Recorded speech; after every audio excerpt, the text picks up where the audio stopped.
Hello, this is Michael Hexter, and welcome to Politics 2100 here on YouTube. So, in this episode, I'm going to go into some media criticism, uh, and I'm going to be focusing on TYT, or the Young Turks network. And in particular, I'm looking at Cenk Uygur's, I think, I don't know, recent, but it's not. I mean, he's evolved over time. But anyway, Cenk Uygur is the. Let me back up first. Cenk Uygur is the founder and CEO of TYT, the Young Turks Network. It's probably the largest. It is the largest progressive online network in the United States and maybe the world, probably the world, online in the sense it uses YouTube mostly. I think they broadcast over a couple other platforms. But anyway, and anyway, Cenk Uygur is the founder and one of the main presenters on that network, and he has a background. He was in law and also he has a law degree, but he is a businessman, essentially, has been a businessman for a while. His story is also that he started out being sort of a kind of what we now call a moderate Republican or a business Republican, you could say. And then he became a progressive in his 20s, in his early 20s, and he started to turn, he actually started broadcasting and blogging, I think even before then, but then eventually decided he wanted to do a progressive or liberal / progressive channel. And and again, I may get some of this history wrong in terms of the exact details, but in any case, for the last almost 20 years, he's been leading the Young Turks, and he anyway, so I'm a member of the Young Turks in terms of I give money to them. I rely on them for news and commentary, among other sources. And I think they do an excellent job on many aspects of our politics and our economy. Their reporting is generally of a high quality. But I am observing I don't know if it's a shift or not, but it's certainly a harder line I'm seeing, or I'm seeing basically Cenk follow what I think is a line, in other words, a political stance that he's using to dictate in a way how he sees events. And so the play now, the sales pitch that Cenk is almost always giving in almost every episode of the Young Turks. He's saying, we play it as we see it, or as not only as we see it, we play it. We're the most honest, and B, also truthful in the sense of not allowing an allegiance to a political ideology dictate what we report. So in other words, if something is negative for the left, for instance, he is happy to report it, so forth and so on. If it's negative for the right, he's happy to report it. Now, using the word left and right, I also want to say Democrats and Republicans too. So those are two categories, are not exactly the same thing. The Democrats are really centrists, and the Republicans are far right, or most Democrats are centrist. So anyway, also just sort of backing up, and I just want to be clear that I think Cenk has done many great things for the left in a number of different capacities. He also was a co-founder of the Justice Democrats, so he has been a campaigner against political corruption, against money in politics, essentially. I mean, political corruption is too vague term, but the legalized corruption that we have in the United States. And I would say the reporting of the Young Turks in terms of the money, following the money trail, is very good. Now, they don't always break every story. They are often, covering or other people's or relating other people's reporting and then commenting on it. and highlighting it within the context of their network. So anyway, but lately, so there's this way that Cenk reports and he's trying to create the sense that Cenk am so reliable because I will throw anybody under the bus if they lie and if they are not smart politically. In other words, any political side. And so anyway, there are a couple recent incidents or issues where Cenk's bias, I think, of what I'm calling both sides contrarianism kind of has shaded the reporting and his commentary in a way that is, I think, even against his own principles and what he presents the Young Turks to be, or at least what I want those principles to be. They may not be what his actual principles are, what his actual goals are, but certainly his stated goals, and those are the network which I take seriously. And also, just another backing up, I'm someone, I've criticized Young Turks before. I'll put a link in for their reporting on economic issues. This video doesn't deal with that. I will maybe make another video about that aspect of the Young Turks reporting. But I have written a piece for New Economic Perspectives several years ago, and I could put a link to that in the description box just to sort of, I guess, preview that if I get to making a video about it. But anyway, so this both sides contrarianism is where Cenk is essentially trying to create a balance between left and right. And he's trying to say each side is equally bad, or if not equally bad, if not equally, they're saying that I am out here to find bad things about both sides, so you can trust me, Cenk Uygur, okay? And therefore, and to me, I'm using the word contrarianism to, in the relationship pretty much to the left, where he's saying like he is trying to defy the expectations of the left in a knee-jerk fashion, and in a kind of in my opinion, mechanical fashion in trying to promote TYT, promote his own trustworthiness to other people by saying, look, I'm trustworthy. Cenk Uygur, I'm trustworthy because I'm able to say bad things about both sides. So, and furthermore, I will find bad things to say particularly about the left. So now backing up a step, for me, in terms of my perspective, I think Cenk is right to criticize the left some, or, that some of the things he locates about problems on the left are key issues that I sometimes have dealt with here on Politics 2100, or things I would want to do. It's something that I do with some sadness and some, I'm a member of the left, and I am, part of left-wing movements not in my entire adult life, but for a large portion of my adult life. And also, my late teenage years, so forth and so on. So I don't like to call out the left, so to speak, but I think it's absolutely key. There are videos that I have thought to do that are about problems I see on the left, sort of more generally, which I will eventually get to making. But anyway, so I agree with Cenk on some of his criticisms of the left. And I think he's trying to find instances of his ideas about how the left should be doing things.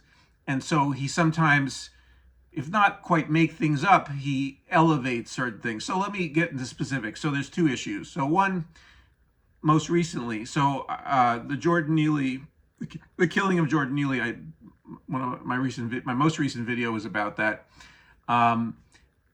He in a video he did on Friday, he basically, and I'm going to put a link in the description box so you can follow it. I don't have the technical sophistication to annotate the video in this video now, or to do the editing and so forth and so on that we need to do to do that highlighting. I'm very, very sorry for that. But anyway, so in that video, he made a couple errors which were surprising to me about, now he's a lawyer, okay, so he was trying to make a both sides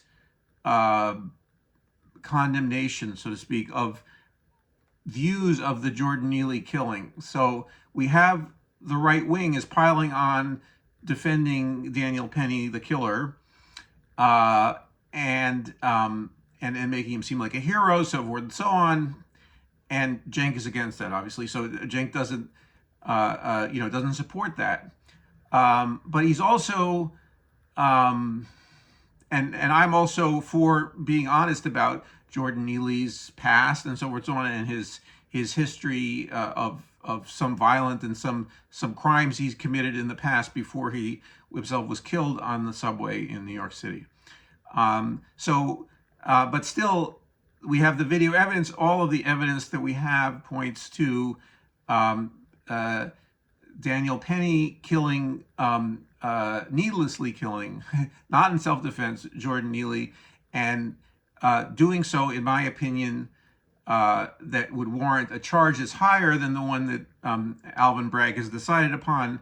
In other words, second-degree murder. So anyway, that there was momentary, so intent to kill. It wasn't premeditated murder. So murder one, it was second degree. So not first degree, but second degree murder. So anyway, in the video on Friday, Cenk made some mistakes about what are murder charges and what are the three levels, okay, of different murder charges. And there are more charges depending on the jurisdiction and so forth and so on. But there are two levels of murder, and then there's manslaughter, okay, which is in some states called third degree murder. But anyway, so the charges that Alvin Bragg decided upon was manslaughter. Now, manslaughter to me is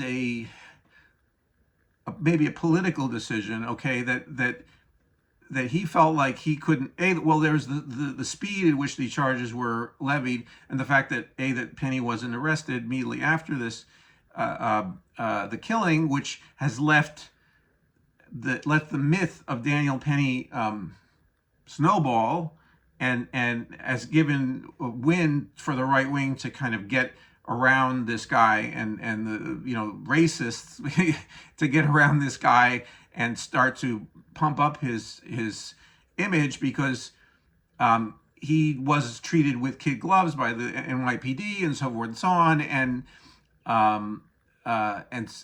he wasn't arrested and then charged, so forth and so on, at the time of the killing. But anyway, but we did get charges, and it took a week and a half to get them. But anyway, but Alvin Bragg decided to start with a lesser charge. I believe now this requires one. I'm not a prosecutor. I'm not a lawyer, but I understand that you can make a number of different. You can charge someone with first degree, second degree, third at the same time. In other words, you can do a number of different charges, and some of them the jury will find the defendant guilty or not guilty on those different charges. Now, there may be a problem with charging someone both with manslaughter and with second degree murder. And in other words, to kind of hedge your bets, okay? And that would be something that a lawyer should, someone who with a long history in both criminal defense or prosecution would need to comment on. But anyway, what I'm commenting on is the information presented by Cenk on Friday, and also his, it seems like a lack of knowledge, his confident pronouncements. Now, Cenk is very, very prone to confident pronouncements. He is very, very sure of his own perspective, and I think sometimes he needs to put a little space between his perspective and reality. And again, I think his perspective is, in many issues, very convincing. He usually has the facts straight. So I see where some of that certainty comes from. But in this case, he sort of said, he approved of Bragg's decision to charge him with manslaughter, and he falsely said that this was second degree. It's not second degree, it's third degree, or it's not, in New York State, it's manslaughter. It's not considered quote unquote murder. But anyway, the second degree charge was not anything that Cenk brought up. In other words, so there can be murder charges when there isn't premeditation, but someone kills someone at the time. In other words, that they didn't intend to kill someone, but then they decided to kill them at the time. Okay, and it's my understanding, again, I'm not a super expert, that second degree is about this kind of area where the intent to kill emerges from a situation. So in manslaughter, you kill someone without the intention. Okay, so now maybe intention is difficult to prove, so there could be rightful, in terms of a legal commentary, there could be rightful or good reasons why Alvin Bragg decided to just do manslaughter. But in this presentation on Friday, that middle ground wasn't, in terms of the law, wasn't really being discussed. So there was either you intend or it's manslaughter. In other words, either you have an intention to kill and it's first degree, or it's and that's incorrect. Okay, so premeditation, yes, okay, then that's first degree, but it's not. In second degree, you have this middle ground, okay, and anyway, so in my reading of what happened, strangling someone for 15 minutes is, or even 8 minutes, is murder, in the sense of it isn't just fighting with someone and you get into a fight with them, and it can't be self-defense because you're both fighting, and then you land a punch that kills the guy for whatever reason, and then that's manslaughter. Okay, so and this wasn't a fight. Okay, this was a strangulation from behind, and with assistance by two other people who I think also should be charged. But anyway, what I'm trying to, beside this, so this is a problem with the reporting. So there's a distortion in reporting based on, I think, the story that Cenk wanted to tell. So Cenk really wanted to tell the story of both left and right. He had a priors in terms of discussing a story, and he wanted to say that, well, both left and right are getting this wrong, and it seems like he didn't understand that there's this middle second degree thing, okay, that you can at least, I think reasonable prosecutors could level those charges against Mr. Penny. But anyway, we have in our country a racist system, and a system that gives undue credibility to people like this quote unquote former Marine who strangled this guy for 15 minutes in the subway. So anyway, put him in a headlock. Okay, strangled. Okay, he put him in a headlock from behind, crushing his ability to breathe and so forth and so on. It's strangulation, or and so in my opinion, or at least that's what killed him, the strangulation. If it was considered to be a restraint, okay, that restraint is it's a nonsensical thing when you look at the actual physical evidence. Okay, so unless again, unless the reporting that we have is biased. So just looking at the physical facts of the case. So anyway, so Cenk, in my opinion, wants to tell the story of left and right being both wrong. Okay, and I'm not saying there aren't some people on the left who are, making. I don't think anybody would say Penny is a first degree murder. Or anyone who thinks about it and looks at the data and so forth, so on, and is someone who premeditated, who is now, I mean, there might be some people who say that, who accuse him of that, but they are not taking time to look at this situation. I mean, maybe we'll find social media posts over and so on that, that would support that, but it's not really in the data that we have. So anyway, this effort to create a straw man, or at least that there's this left that's dangerous and emotional and so forth, and so, or not dangerous, but emotional and irrational in some way or another, and just sort of lashing out. And then you have the right wing that's supporting this killer. Okay, now, I mean, Cenk is happy with the manslaughter, or is satisfied. He compliments this set of charges.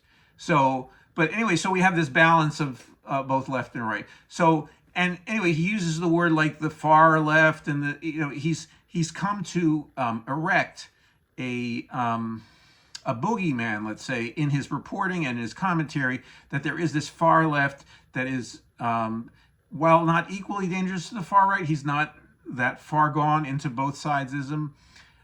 He is critical of them and distancing himself from them. So I am not a protector of a group called maybe a far left or something, or that he might be referring to. I have my criticisms of them, and I think some of those criticisms should be public, and we should, endeavor to develop a politics that overcomes those sometimes childish or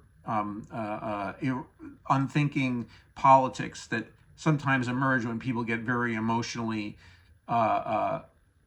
involved in their own political actions or words, or you could say posturing sometimes. But anyway, so I think that there's a real criticism there. Now, I don't want to trivialize that, but I'm thinking that, I'm seeing, or yes, I'm thinking it too, but I feel like I'm seeing, and I will also I think I can present more the other instance of this, that where Cenk has been relying on this sort of far left boogie person or boogie people, okay, is with the video I did about, or is the instance or the incidents around Anna Kasparian's comments about not wanting to be called a birthing person, the trans allyship video I did.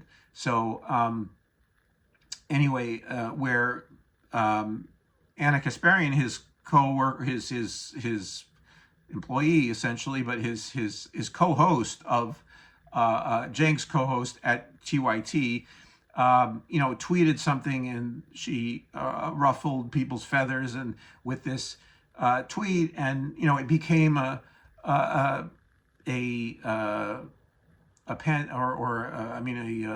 apple of discord. Okay, I'm using some Greek mythology to talk about this, but anyway, the apple of discord on the liberal or the progressive left and the far, you could say far left, whatever, and people were seeing that in a way as an example of, on the far left, we're accusing, this is TYT being its sort of faux left self, its right-leaning left self.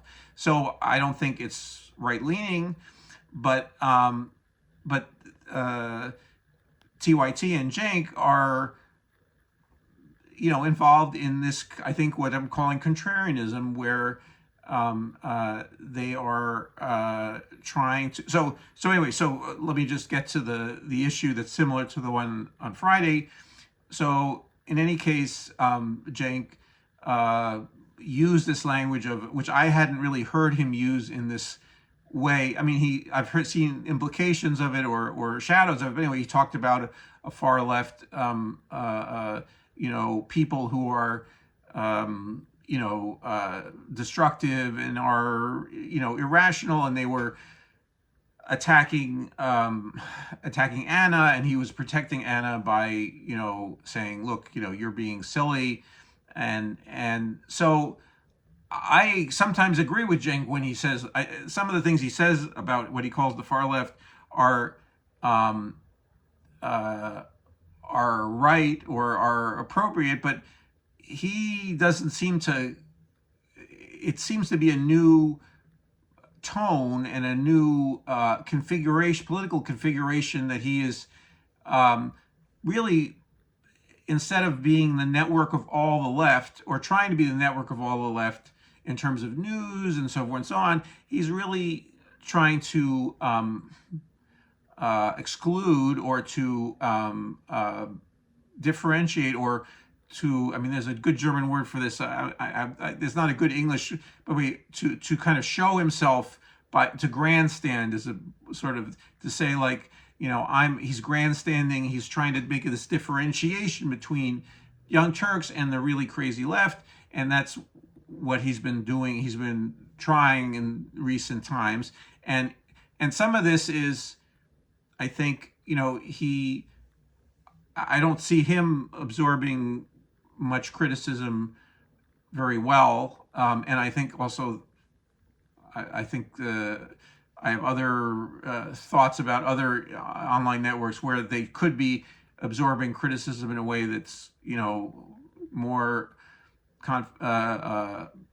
more constructive, okay, than it is. But anyway, he's batting in a way. He's saying like, oh, this is far left nonsense. That anyone who would criticize Anna for saying, I'm not a birthing person, I'm a woman, and in a tweet that we know, so on and so on, that they're all, people who are irrational, who really shouldn't, that he and TYT shouldn't really pay much attention to. So anyway, I think, and he, I guess this is also gets into a little bit into his personality. He's kind of a bull, okay? He's kind of someone who's very wanting to fight and wanting to create, by saying things that are, critical, create a fight in some way or another. And I actually agree with him that we need that the left, or that politicians and Democrats, among others, or most need to be much more confrontational and fight more and so forth and so on. But fighting more doesn't necessarily mean you joust at windmills, or you also try to do this both sides thing where I'm in the middle, okay, and here we have on the far left these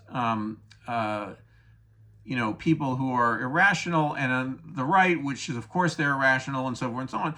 But and I'm going to do another video, maybe not the next one, but sometime, about there's also courtship that Cenk tries toward the right wing base, that I think is based on a faulty political analysis of his, and about who progressives should be addressing, okay, and prioritizing in their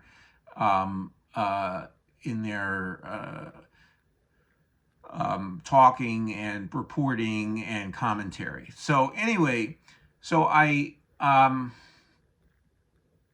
think I'm locating something where there's a problem, and on Friday it definitely came across because there was what I consider to be sloppy reporting, and that's not usual for TYT. In other words, they're usually pretty clear on things, and I think that there's some, issues there that should be seriously looked at there. Again, I don't know if they're capable of doing that. I don't know if they engage with intelligent criticism from the left and I'm not locating myself on the left that he's saying are crazy and so forth and so on. I have perspectives that are often in agreement with him, even in these times where I think he's being too slashing. Okay, there's a way that he does slashing criticism, and makes sort of gestures that are very and I mean, you need to treat people like adults, and you don't necessarily baby them, but you also doing slashing criticism is a way to just sort of dismiss people when you might engage with them in a little bit more constructive manner. Okay, so anyway, so I hope you can look at this video and look at the video linked in this description box and see what I'm talking about. And I mean, also, I mean, Cenk really used some of the, so his reporting on this issue with Jordan Neely, and it's kind of a Rorschach blot in a way for people in the United States, currently, and it's kind of not great that it's being treated that way. But there just is a kind of a distorted image of, like another thing that Cenk says, that no high status people take the subway anymore. Okay, he doesn't live in around New York, so he doesn't know. There are a lot of fancy people who take the subway still. I mean, they're not maybe billionaires, but it's not only people who are working class or poor, destitute people who are taking the subway. There's still a wide range of people who take the New York City subways, especially during the day or evening, but not late at night. It's a little different. So, but anyway, but still,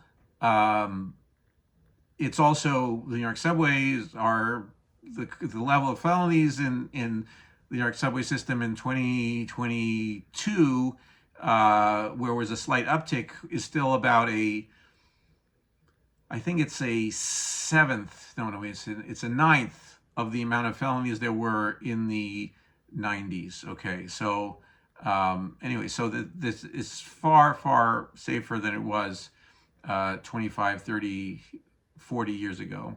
So anyway, so and I think I'll do another video about the courtship aspect of the far right, or of the right wing base, that is actually standard, is much more common in Cenk's commentary, and also maybe Anna's too, but more Cenk than Anna. Anyway, I hope this video is of interest to you, and I hope it helped out in some of your thinking. And also, please share your thoughts and comments in the comment section, and please like the video if you liked it or got something out of it, and please subscribe to Politics 2100, and I look forward to seeing you in the next video.